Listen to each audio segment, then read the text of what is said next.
Bandeko Nanga, frères et sœurs dans le Seigneur, Nabandi Bouti Kolanda, numéro 132.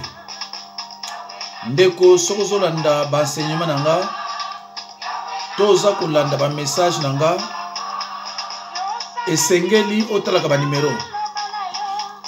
On a tchaka toujours Ban numéro.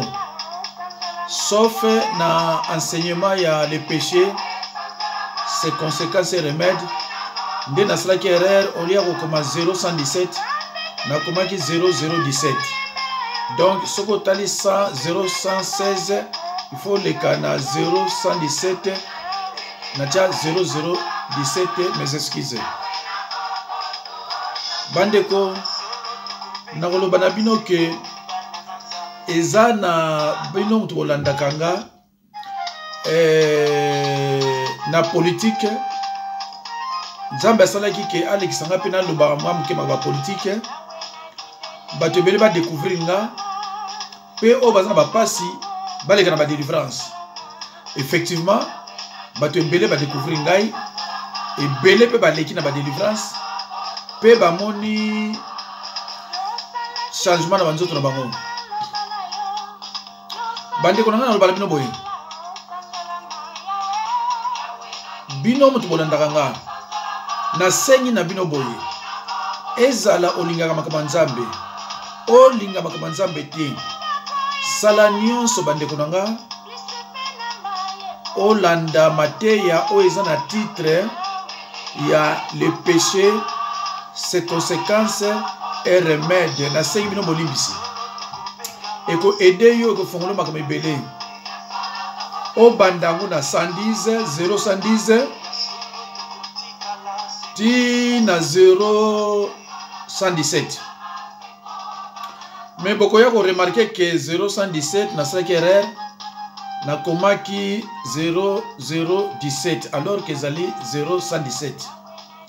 Ndeko ngai nazozwa bato ebele surtout o basalaka na maréchal ba o basalaka kamwa ba mbeba kamwa ebele par ignorance.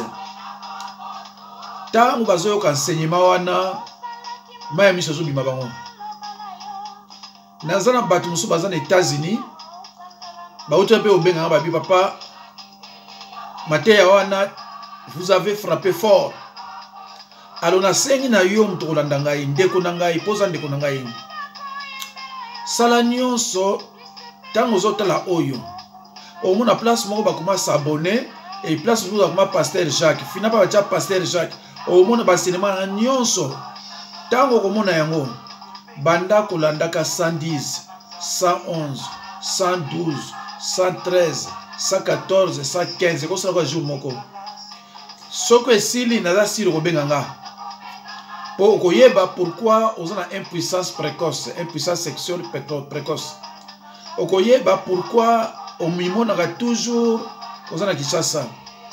Okoyeba pourquoi toujours ba makolem sur la camarade na semai.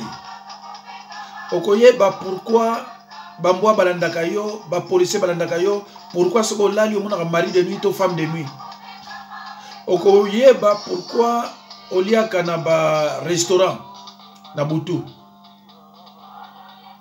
Okoya koyeba pourquoi on va nanda ko lemso mon esprit moko malamu te basane ezo kweya babilo muso ezo kweya pourquoi obotaka te et pourquoi do bandeko na ngai ekoloba na yo makambo ebele.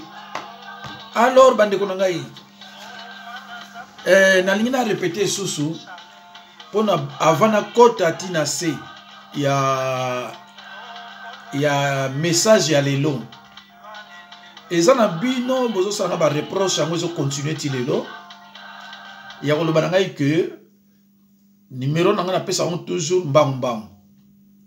Alors lelo na tia ngone bandeli po bato ba insister pe mingi ba papa chaka numéro ne bandeli ya émission po pesa biso ma pasi mais je préfère bo la date na suka bongo mona numéro que otali ya prokati 06 51 03 62 49 06 51 03 92 89 numéro na wana.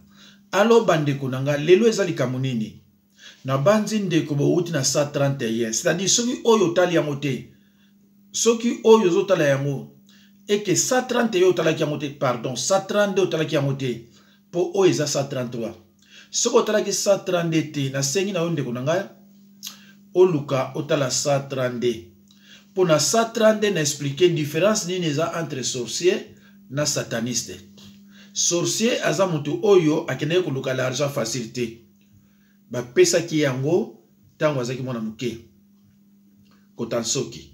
Alors na moment moko boye soko décider que alingi nango susu te elongwaka nango soki andimi elongwaka nango. Par contre sataniste aza nani?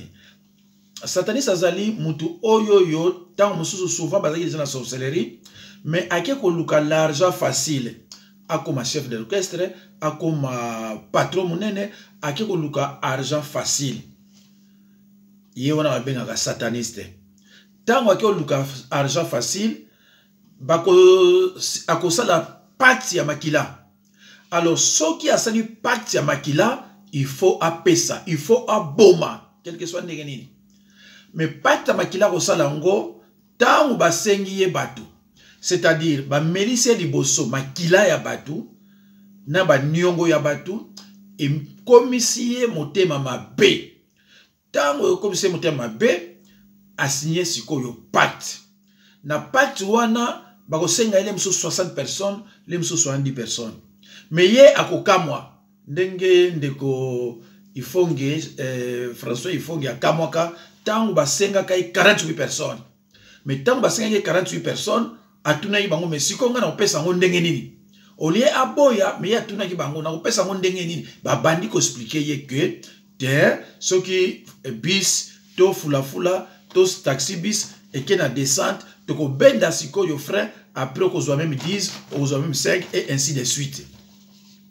Alors ndeko na ngai mutu moko te na rappelle bien le mususu na regretter mingi ke ba sataniste ba ko simba Bible bazana droite balobi na bino ke biso kosaka bino mais lelo oyo bo fongola ba page na bango ba témoignage o bango basalaka kala o bazolo bandenge babandeki ko adorer satana nde ba na osala boy bande kunanga bango mtu ayila bino vérité balongoli yango nyonso na kena page ya wapiti na moni ezate na kena page ya Jean-François Vifonge na luki na moni rien na ko mona kaka moko yango na meka ko enregistrer na la vidéo na vidéo o ya 132.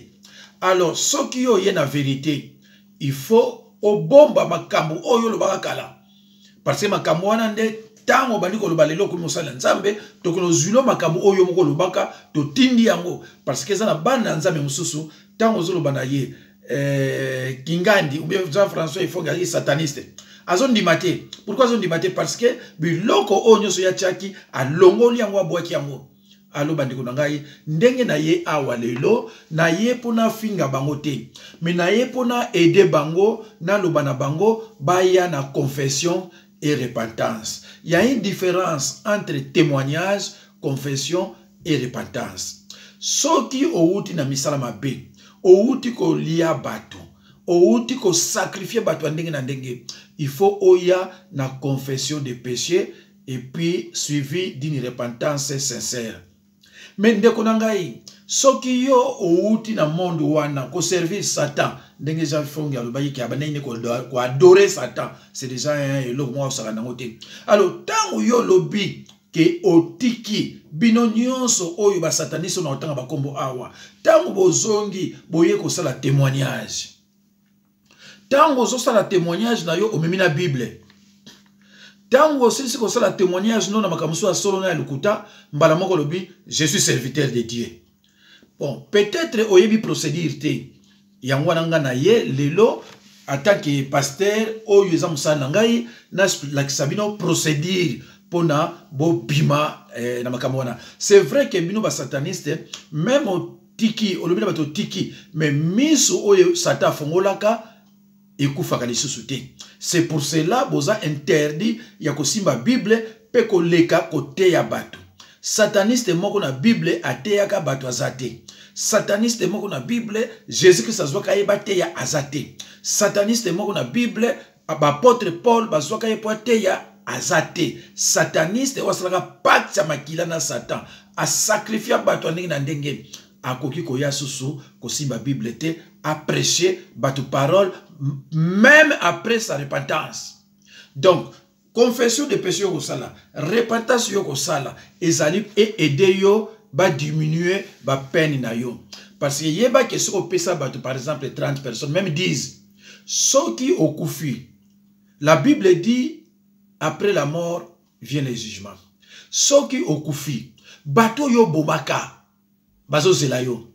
Sorcier peut-être bako kenisi yango ndenge wana parce que ye alukane ki sorcellerie te mais ba pesa ka yango.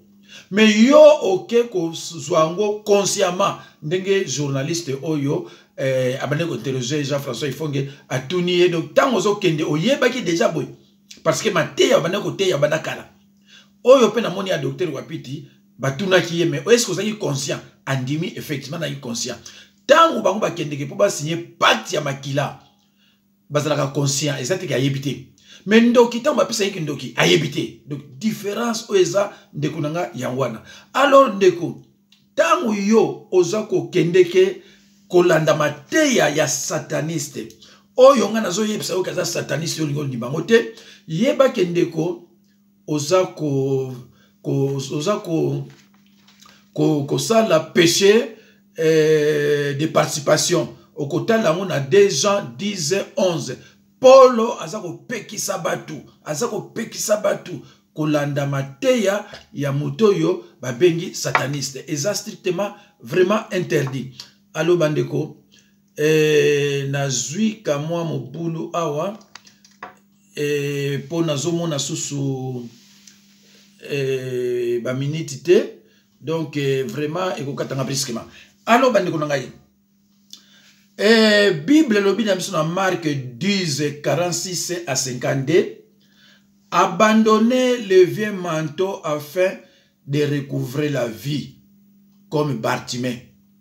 Dès qu'on se continue le bawana on écoute Bartimée, il a pris sa décision seul. Il a abandonné son manteau, son vieux manteau. Ce n'est pas qu'il a déposé quelque part bon ya ko récupérer mon thé. Abandonné ango pe akenda ki libela bande ko ngai bino mutu obunga kanzela bokende ki kuna pe be okoma ba sataniste bande ko nasolo baboye. Si vous semez du blé, ne vous attendez pas à récolter des tomates.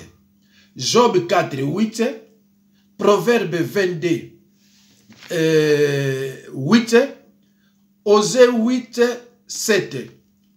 Ndeko, je reprends. Si vous semez du blé, ne vous attendez pas à récolter des tomates. Job 4:8, Proverbe 22:8, Osée 8:7. Frères et sœurs dans le Seigneur, dans 1 Corinthiens 5:7-8, la Bible dit: faites disparaître le vieux levain afin que vous soyez une pâte nouvelle. Alors, bandeko nangai, eza na moyen naza limité na appareil nanga, moyen na kende penza musike zate, na kotangi la bino bandeko oyo bakendaki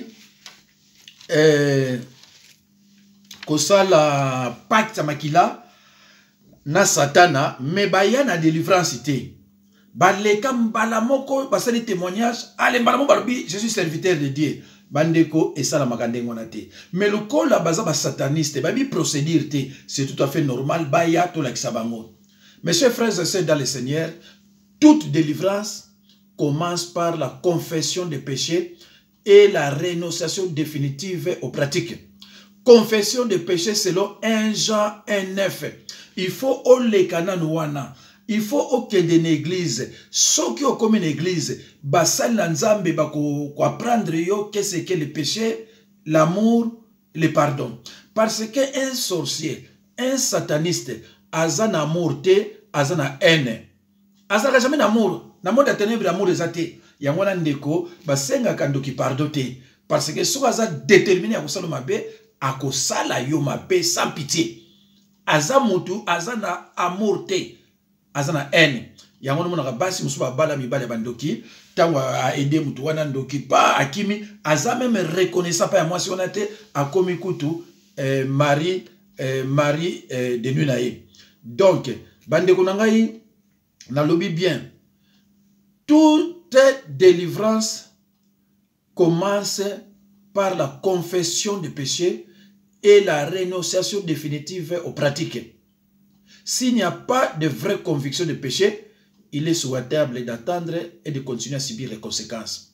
Alors, yon de konanga sataniste, yon de konanga mtoa la sorcellerie. Mais ebadi ndenge nini yo yoko sala témoignage, mbala moko lobi naza serviteur de Dieu. On dirait okuti ba pasteur te, orgueil na yo mtezo sala ke, on le kananzela ba pasteur te. Ndeko, basala ka témoignage après, après 4 ans, après 5 ans, après 7 ans, ce qui va pasteur va confirmer yo que maintenant ça va, à ce moment-là, yo okoya ko sala témoignage. Mais ce n'est pas de yo brûler betap, au sali confession te, repentance te, na masumu na yo ezana kati nzoto, mbala moko, je suis serviteur de Dieu. Ah ndeko boni. Boni. Après yo pende konanga ya moi sito ya mobali aveugle au bandiko komanase, tu es serviteur de Dieu. Tu es serviteur de Dieu. Ndeko, tu es en train de commettre un péché de participation. Keba akome mayo na li felo. Des gens disent à 11. Nous allons répéter. Na des gens disent à 11. Tanga Bible. Okoyoka ne bazako yebisa yo. Ndeko nanga il faut y na confession. Na confession faut expliquer biso. Tango kendaki kosala pacte ya makila to tango bapesaki yo sorcellerie opesaki banani misala mabe oliaki banani opesaki bango malade ya fibrone banani opesaki bango ba cancer banani c'est tout eza eloko moko osakana te et sikoyo un sataniste eza eloko tellement za très puissant et pasteur moko tika mutako yambaye il faut vraiment une équipe parce que il est dangereux. Un sataniste, c'est un ministre à diable. Mais un sorcier, c'est un mungamba, il y a diable. Voilà. Il y a un sorcier, il y a un sorcier, donc c'est un moutpamba. Mais un sataniste, c'est un dangereux. Neti ba wapiti, ba ifonge, ba walesa, ce sont des dangereux. Même si vous avez like sayo, azolo babakam oyo na yakitoko, c'est un dangereux na lobi na bino ke baza batu oyo baza dangereux. Ndeko nangai, soki yo landaka ba mateya ya batu wana, yeba yango ndeko, tangu musuba longola ko basanza pona ba journée ya kokufa. Tangu musuba longola ka bana yo. Ndeko, est-ce que muto ya ute ko sala pacte ya makila na diable? Nzambe muta yebisi ke yaza muta serviteur de Dieu ou bien ye moko muta yebisi yo. Mais Bible ezolo banabino, attention, leur père c'est un menteur. Il s'est déguisé en âge de lumière. C'est tout à fait normal. Ces ministres aussi se déguisent en chrétien. Na chrétien Bible mutezolo banabino, mais Bible basala bino ndenge ni bandiko. Bible mutezolo banabino ke bayete attend que ba serviteur de Dieu. Bible lobi baye lokola batu bazako se déguiser en chrétien. Mais luka na chrétien bokomona yango. Mais ebandi boni yo okino ba mutani ona ke oza serviteur de Dieu. Ah bandeko bokeba. Donc nazako senga na bino ba sorcier oyo ba pesa bino misala wana 5 bino bolinga yango. Nazako senga na ba sataniste oyo bokina ko luka ba mbongo ya vite. Alors boyeba kite ke tango boye il faut que la confession des péchés, la repentance, vous voyez témoignage, mbala moko te, ko brûler betap te. Ce qui est ok pour confesser ba péché, par exemple, panangai, na ko salo nini, na l'action d'abord liloba, ya amour, ya côté ya biso, ya côté ya binote, ya côté ya biso. Ce qui aussi li, na lina délivrer yo, na ko l'action yo les 7 étapes vers la délivrance. Les 7 étapes vers la délivrance est le but 1. Honnêteté. Tu dois être honnête avec le pasteur, avec toi-même et avec Dieu. Un manque d'honnêteté gardera dans les ténèbres certaines zones de ta vie. Et dans de telles ténèbres, les démons vont continuer à prospérer. Donc ça est de mon côté. Alors, ceux qui aussi ici travaillent et que soit temps, tu expliquer comment refermer les portes d'entrée, la porte est fongwamaki, tu refermer en dengenini. Et tu as la prière, tongo midi pourquoi, tongo midi pourquoi, tongo midi pourquoi, tu as la prière, il y a purification de la volonté, purification corps physique, purification de l'esprit. Biloko nyo sona yo zoyango. Mais ndeko nanga yo briller étape OK wapi. Mbala moko bandiko simbanini. Mais non. Ce qui nga par exemple na Bruxelles, na kutine ba kalanga, ba ifonge, ba nani, lukonda na yebi ke baza ba sataniste, so ba yebinga, so ba moninga, bangonde ba oya pananga mbango, na sala bango position de main, so na moi sac, na zanango, na tei bango, pongande mutura musali la nzambe, bango baza de l'autre côté. Yango na bandeko na kamo katangu bango ba dénoncer ka ba pasteur alors que toza kamo côté baza na droit ko dénoncer pasteur un sataniste na droit wana te parce que eza mutu ya satan a ko dénoncer pasteur ndenge nini et ça la mate biloko wana ndeko nanga soko moni mutu moko azo contester makamunga na za koloba yeba ke kolanda yete parce que aza mutu ngambo wana alors ndeko nanga yi na bandi kotanga ba kombo na bango oyo nyonso ozomona nazo tanga awa eza kutu ba société mais ndambo ba sataniste onazui voilà ndambo ba sataniste onazui bango nde nazo tanga awa mais ba misusu pe baza ebele mais nazo tanga bango te alors na bandi na nani na pasteur Jonas Lokuntu 25 ans en service de Lucifer. Ouf, voilà. Yami Balé, Jean-François Ifonge. On a autant awa, ba sataniste, on va se la pacha makila na diable. Cela veut dire que nazana ennemi awa yamutute, nazana mutu ennemi te, mais nazako yebisa bango nyonso yo baya na lakisa bango ninga oke na confession na repentance. Sinon te, comme baza ba candidat potentiel à l'enfer, moi ba peine na bango est diminué exacté. Alors, il y en a aussi dans bango, balanda procédure wana et aider bango. Alors, bandeko nangai, na bandeli Jonas, pasteur Jonas Lokuntu, 25 ans service de Lucifer, Jean-François Ifonge, n'a habité sur combien de temps, Pierre Okanjo, 22 ans de service à Kuna, Mutumoko alekaka wana mwalimo soki ala tabla mwazani sénégalais avant na soki mbatseke mwalimo ya lubaki même soko tiki misala wana même soko kimi misu ya sataniste et kangamaka lisusu te il a dit la vérité et puis nako yoka ngo susu na ba sataniste mibale non na sataniste moko entre Wapiti na Jean-François Ifonge moko a confirmer ngo kuna mais ayeba kite ka confirmer ngo ngana zuango nako yoki sabina ngo peut-être mikoleko ya. Alors, sataniste Mama Kalanga, sataniste Sharufa, sataniste Mama Olangi, aye kuta kufa na déjà. Mama Oyo a sali batmabe, na Bible 21 jours ya jeûne à sec la raté. Pardon, il y a sali ça batma 21 jours à sec. Batma kufa.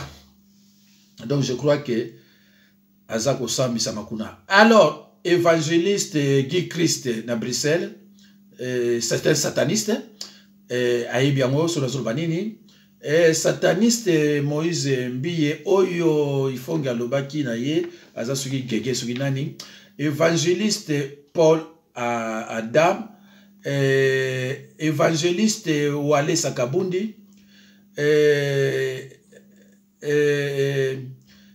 sataniste pasteur Claude Mwamba, sataniste apôtre Jean-Marc Mutombo, sataniste prophète, bon ben, en tout cas,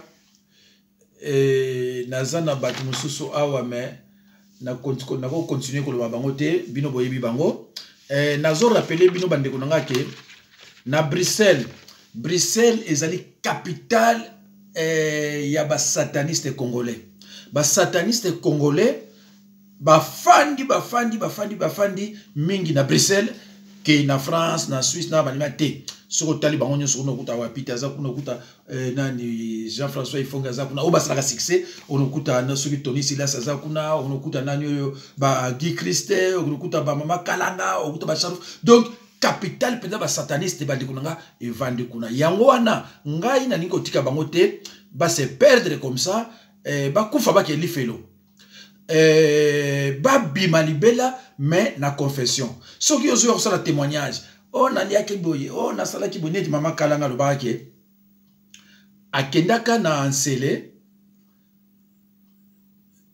so ki na restaurant mo ba na kozela ba ministre ba nani afongola ka sani moko bari aina sani moko munene kuna asumbeli yango pulu ale bambisi asangisa ngo bambisi tout ça basali maboke batu bale après ba ministre ba sepeleki ba kendaki mais il a dit que après un certain temps ba ministre mususu ba na mona pasi tout ça ba musu pété ba kufa wana eza ba témoignage o yazo sala mais ezali confession te. Confession eza eloko mususu. Avouer tes péchés à toi et demander pardon à Dieu. Yangwana babengi confession des péchés. Repentance ezali kotika kokabwana na masumu wana. Alors bango sikoyo baza kotika baza koyamba na moko na masumu na nyonso na mukongo ndeko na ngai. Abandi komi benga, je suis serviteur de Dieu. Mais inde konanga yom tozo landa ye, ozana droit kotuna ye, ke osala confession pa nani, oleka pa pasteur nini, ozana droit kotuna ye, olie ozala aveugle. Ah, inde konanga ye. Mutu oyo yo ye mo kwa zolo bayango na chili mino kama ba séquence. Mutu ye mo kwa zolo bayango ke basenganga 48 personnes. Est-ce que yom tozo landa yo bako sengo 3 personnes? Te bako sengo 3 personnes, te pourquoi? Mais parce que misala ono zana mote. Parce que s'il y a pacte d'ennemité, mon toisa ko lobake na sali na sala voyage astral. Mais voyage astral les années. Mais voyage astral les akoko ndeko lokate. Mon talobi ki na sala ki ba prière de cantation. Prière de cantation les années. Qu'est-ce qu'on lokate? Alors yo siko mutu wana obandi kolanda ye neti bato yo ba soki ba anika bote ba Sergi Pontoise wana soki Sergi Saint-Christophe azo chaper commentaire pas il faut que vraiment tu es un serviteur de Dieu. Vraiment c'est une femme malade. Oui, c'est une femme malade parce que ko sa ilo kwa ndona te. Alors bandi konangai soki boke na 1 Timothée 1 à 11 l'apôtre Paul ordonne au jeune pasteur Timothée de faire taire les faux serviteurs de Dieu. Alors, bango mandeko ba yena Biblia mi bazana droit nango te po ba yebi pe ko enseigner te. Il faut s'opposer à l'enseignement qui n'est pas en accord avec la parole de Dieu, quelle que soit la personne qui l'enseigne. Mais cette opposition doit être faite dans l'amour, avec douceur, mais avec fermeté. Bande konanga yi. Batu onyo sokona yitangi awa. Mutu moko ayebi kote ya zate. Oyo nyo sokona utikotanga awa. Ba mama Kalanga, ba Charufa, ba Jean-François Ifonge, bango tout, je le répète, mutu ayebi kote ya liloba azate. Et soki nga na lobi na bango ke mutu ayebi kote ya liloba azate, bango ba discutera pa nangate. Mais yo mutoza fanatique aveugle oza ko contester. Mais bango ba yebike basa ba serviteur ba yebi kote ya te eloko ezate. Pesangai mate ya moko ateya eza correct e bandeleti na na suka ba faute ya te. Na kozwa même 5 même 10 fautes.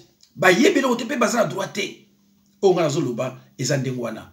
Alo bande kuna ngai. Soki yo yebi batu wana, yebi sa bango na pesi numéro ba benga na lakisa bango ndenge ba oke na repentance. Bande kuna ngai.